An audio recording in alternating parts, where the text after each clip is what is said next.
history of English where Old Norse comes into play. The influence of Old Norse upon English begins with the opening of the Viking Age and continues through settlement, political rule, and long-term bilingual contact. It is therefore best understood as a process that unfolded over several centuries, rather than as a single event. The traditional starting point is the raid on Lensfarne in 793 AD, which marks the beginning of sustained Scandinavian activity in the British Isles.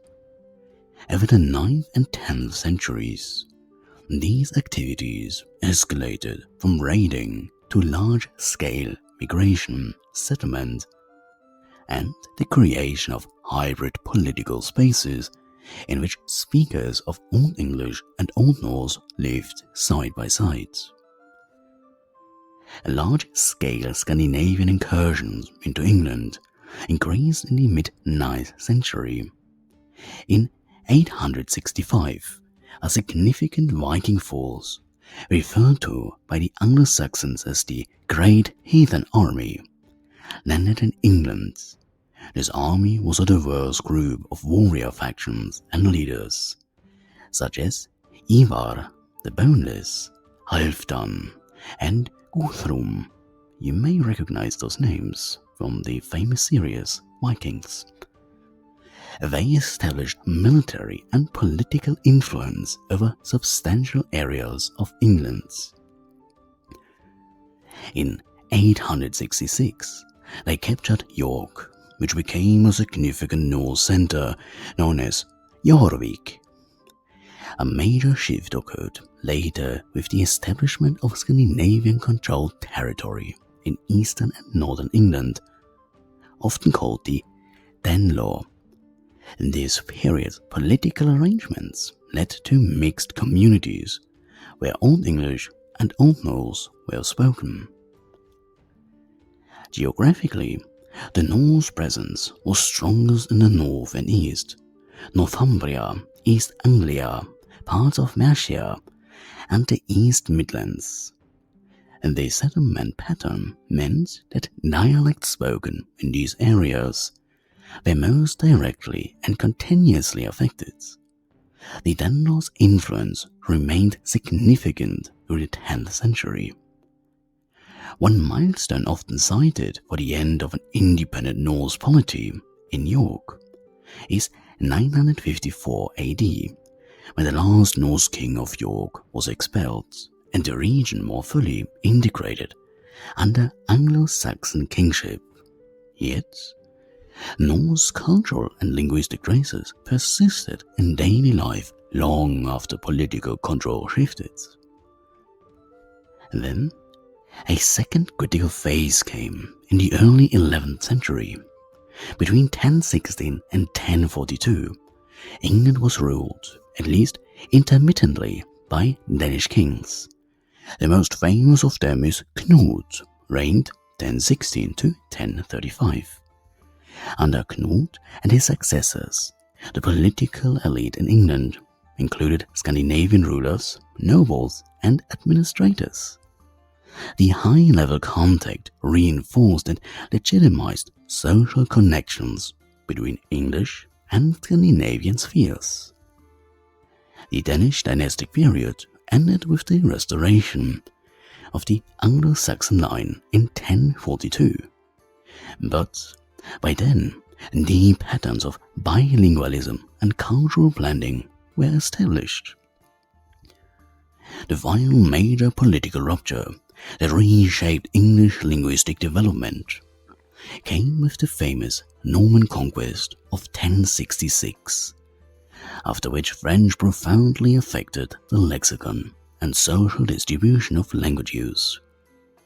Nevertheless, the Norse legacy had already been incorporated into the vernacular core of English.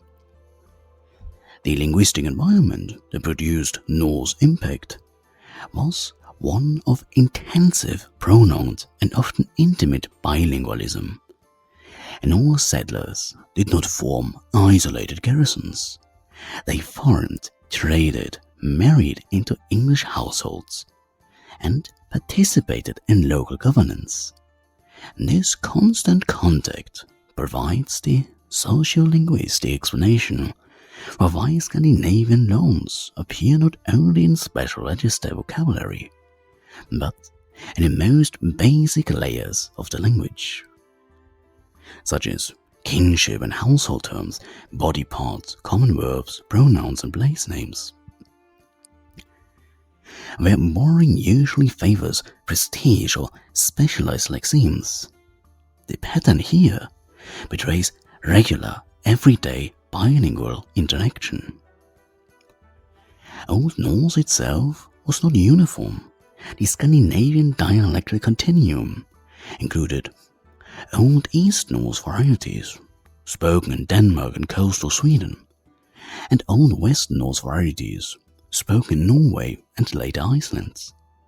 The principal settlers in eastern England were mainly Danish, Old East Norse, while Norwegian, Old West Norse, speakers likewise settled parts of northwest England, the Irish Sea region, and Scotland.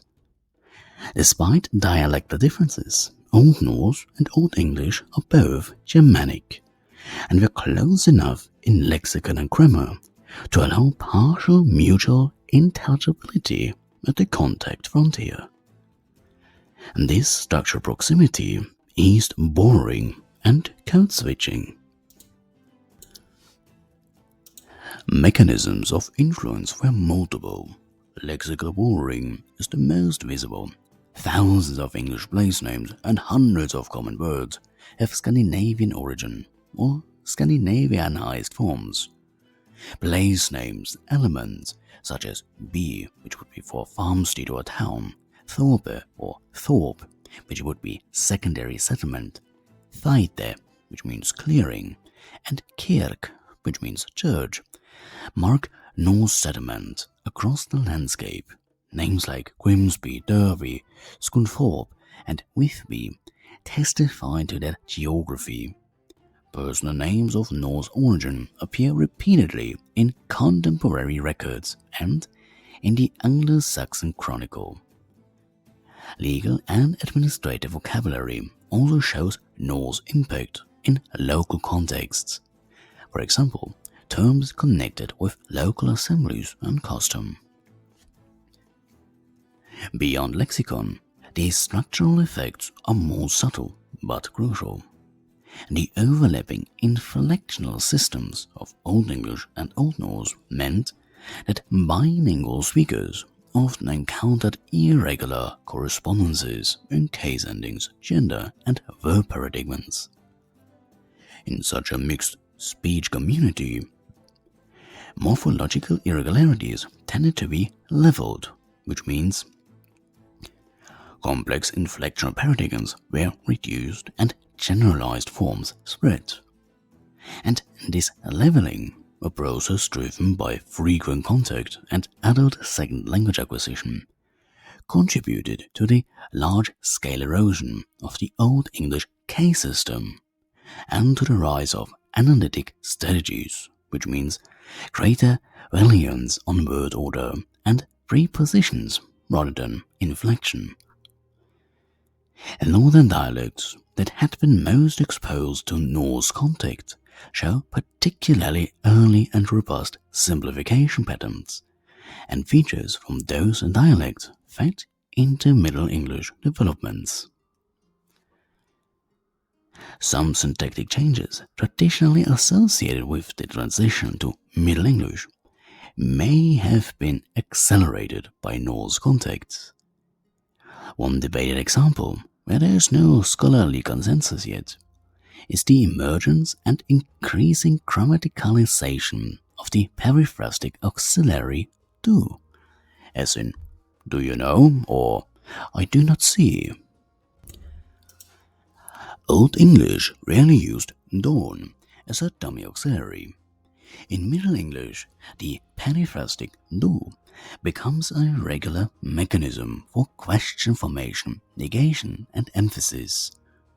Although scholars do not unanimously agree that the Norse is the direct source of the do construction, the presence in bilingual speech of alternative strategies for expressing emphasis and auxiliary functions plausibly created an environment in which an explicit auxiliary was favored as morphological endings weakened. Similarly, the adoption of Scandinavian third-person plural pronouns they, them, their from Old Norse their, them, theirra, a replacement of native Old English forms, is a striking instance of Norse grammar penetrating the closed, high-frequency function word system of English. A phonological influence is detectable too. Certain consonant clusters and vowel outcomes in Northern Middle English reflect Scandinavian phonetic patterns. For instance, the preservation of initial sk, which is an s and a k, clusters in words like sky, skirt, skin, rather than palatalization to sh, as in some southern forms. Morphological outcomes are also geographic. The northern plural s spread and eventually generalized across English, which would be why certain plural forms just have an s attached, partly replacing older plural patterns. That is where our irregular pluralization in certain nouns come from.